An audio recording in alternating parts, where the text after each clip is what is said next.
শাহিন পাটোয়ারি লিখেছেন, অবিবাহিত সন্তান থাকা অবস্থায় মা বাবা কি হজ বা ওমরা করতে পারেন?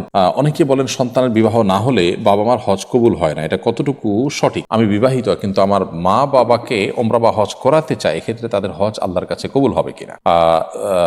শাহিন পাটোয়ারি, আপনার প্রশ্ন উত্তর হলো, বাবা মার হজ ওমরার জন্য সন্তানকে বিয়ে দেওয়া মোটেও পূর্ব শর্ত নয়। এটি আমাদের দেশে সাধারণ মানুষের লোকমুখে প্রচলিত একটি কথা মাত্র। আসলে কোন সন্তানের কখন বিয়ে হবে না হবে, আদৌ হবে কিনা, আল্লাহ তাআলা ভালো জানেন। তো কোনো সন্তানের বিয়ের উপরে বাবা বা মায়ের হজ কখনো ডিপেন্ডেন্ট থাকতে পারে না, নির্ভরশীল থাকতে পারে না। এমনকি সন্তান যদি একাধিক থাকে এবং তারা যদি ছোট থাকে, তাহলে সেক্ষেত্রে একই কথা প্রযোজ্য হবে যে সন্তান যদি আজীবন তারা যদি অবিবাহিত থাকেন, তাহলে কি বাবা মাকে হজে যাবেন না? হতে পারে যে ছোট হোক বড় হোক সন্তান বিয়ে করছেন না বা বিয়ে হচ্ছে না কোনো কারণে, তো সন্তানের বিয়ের জন্য কি বাবা মার হজ ঝুলে থাকবে? উত্তর হলো না। হজের সাথে আসলে সম্পর্ক হলো আর্থিক সঙ্গতির। কারো আর্থিক সঙ্গতি আছে, তিনি হজ করবেন, আর্থিক সঙ্গতি নেই, তারপরে হজ ফরজ হবে না।